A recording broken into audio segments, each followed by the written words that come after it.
Today, we're looking into the story of a car that represents the final chapter of an iconic brand's history, the Pontiac G8. This car's not just another sedan, it's Pontiac's last shot at producing a high-performance rear-wheel drive vehicle that could challenge the best in the industry, and boy, did they go all out. But here's the twist. Despite wearing a Pontiac badge, the G8 wasn't even really a Pontiac. It was a rebadged version of the Holden Commodore from Australia. In the late 2000s, General Motors, which owned Pontiac, decided to bring this Australian muscle sedan across the ocean to the US, slap a Pontiac badge on it, and see what happened. Released in early 2008 in the US and later in Canada in 2009, the G8 was like a kangaroo in a muscle suit, foreign yet uniquely capable of taking on American muscle car standards. The G8 was a breath of fresh air for Pontiac. It was meant to replace two aging models, the Bonneville and the Grand Prix, that were long past their prime. While the Bonneville and Grand Prix were a shadow of their former selves, the G8 came out swinging, boasting impressive performance and a sleek, modern design. However, just as quickly as it arrived, it disappeared, thanks to GM going bankrupt. By December 2008, Pontiac was struggling to sell the G8. Around 11,000 unsold G8s were still sitting on dealership lots, even though only 13,000 had been sold up until then. GM, realizing it had a potential sales disaster on its hands, slashed prices by up to $5,000. Still, by July 2009, 5,000 G8s remained unsold. In total, just shy of 30,700 units found owners before Pontiac was ultimately axed.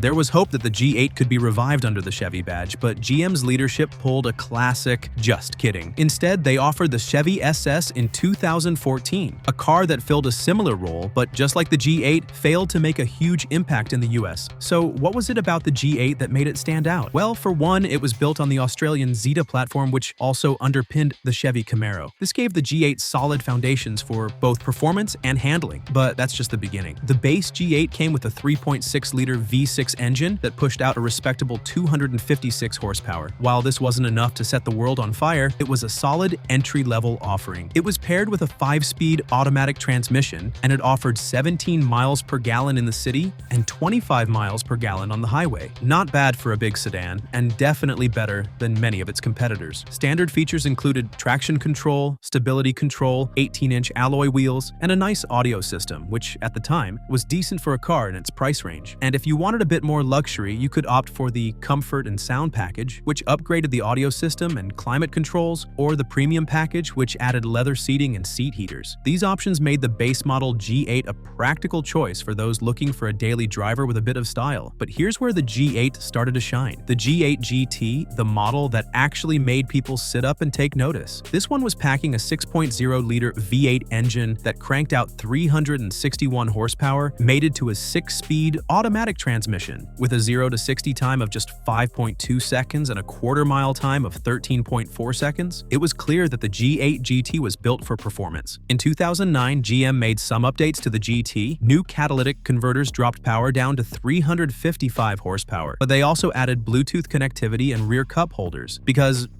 hydration is important. The GT was also equipped with quad tailpipes and a Blaupunkt sound system that was likely decent for 2009 standards. It had a refined yet aggressive look that captured attention without being over the top. The G8 GT was a great all-around performer, blending power, comfort, and a touch of luxury. Then, just when you thought Pontiac had given it their all, they pulled out the G8 GXP. This was Pontiac's swan song, and they weren't holding anything back. The GXP was powered by a 6.2-liter LS3 V8, borrowed straight from the Corvette. With 415 horsepower and 415 pound-feet of torque, the GXP was a beast. It could go from 0 to 60 in just 4.5 seconds and cover the quarter mile in 13 seconds flat at nearly 110 miles per hour. It was one of the fastest sedans of its time, but the GXP wasn't just about power. It had an upgraded Nürburgring-tuned FE3 suspension, Brembo brakes, a unique front bumper, and a rear diffuser that actually worked. It was a performance sedan designed for true driving enthusiasts. You could even get it with a Tremec 6-speed manual transmission, which made it a rare find for gearheads who wanted a more hands-on driving experience. Despite its performance pedigree, the GXP was not a car you'd see everywhere. Only 1,829 units were sold, and just 10 made their way to Canada, with only 4 actually sold to customers. If you see a G8 GXP today, consider yourself lucky. It's rarer than a stock Supra, and here's the part that really made the G8 a legend: the mods. mods. The GT's 6.0-liter LS wakes up instantly with just a tune and headers. Suddenly, you're pushing near 400 wheel horsepower. The GXP's LS3? Even crazier. Intake, headers, tune, and you're well into the 450-plus wheel range. But the real magic happens with boost. Slap on a supercharger or turbo kit, and these cars reliably hit 600 to 800 horsepower with supporting mods. It's a four-door family sedan that can straight-up gap supercars. The suspension is just as tunable. Coilovers, sway bars, bushings, and the G8 turns into a seriously sharp-handling sleeper. Basically, Pontiac left the platform wide open. All you have to do is start turning wrenches. But wait, there's more. Pontiac had plans to expand the G8 lineup even further. They were working on a sport truck variant called the G8 ST. Essentially, it was a Holden Ute with a Pontiac badge, and it could have been the first coupe utility to make it to the US since the El Camino. Unfortunately, the G8 ST, like many of Pontiac's future plans, was canceled in 2009 due to GM's financial troubles. There was also talk about bringing the Holden Commodore Sport Wagon to the US, but given how poorly the Dodge Magnum had done, GM probably made the right call by scrapping those ideas. So how did the G8 drive? In short, it was a monster, especially the GXP. The LS3 engine gave the GXP 15% more power than the GT, and with either the 6-speed automatic or manual transmission, it was an absolute blast to drive. The handling, especially considering it weighed around 4,000 pounds, was exceptional. The G8 shared much of its chassis with the Holden Commodore and the Chevy Camaro, giving it a solid foundation for performance. The FE3 suspension, along with 19-inch wheels, provided impressive grip and cornering ability. Stability control was there for those who wanted a safety net, but for those who were feeling adventurous, you could turn it off and let the rear tires slide around a bit. Braking performance was top-notch thanks to the Brembo brakes up front with large rotors and alloy calipers. It took just 117 feet to go from 60 to 0 miles per hour. Although under extreme use, you might feel the ABS kicking in. But for most drivers, the braking was more than capable of keeping the GXP in check. Styling, aggressive but clean. The G8's wide stance, dual-port grille, and hood scoops gave it an assertive presence on the road. The GXP took things further with an even more aggressive front end, a subtle rear spoiler, and dual chrome exhaust tips. It was a car that looked like it meant business, and it certainly delivered. Inside, the G8 was surprisingly well put together, especially for a GM product. The interior featured chrome and satin trim, sport seats with GXP embroidery, and alloy pedals. One quirk, however, was that the window and mirror controls were on the center console, a nod to its Aussie origins. It also featured a Blaupunkt stereo system, though the display was a bit oddly placed, sharing duties with the climate control. Safety features were solid for the time, with 6 airbags, front and rear curtain airbags, and side impact protection. It wasn't just a performance car, it was a car that could keep you safe on the road as well. After the G8's demise, GM did bring the Holden Commodore back, but this time it was as the Chevy SS in 2014. The SS carried over the same LS3 V8 rear-wheel drive and sleeper sedan look that made the G8 so special. But much like the G8, the SS failed to capture the attention it deserved, and Chevy pulled the plug in 2017. The G8 had it all: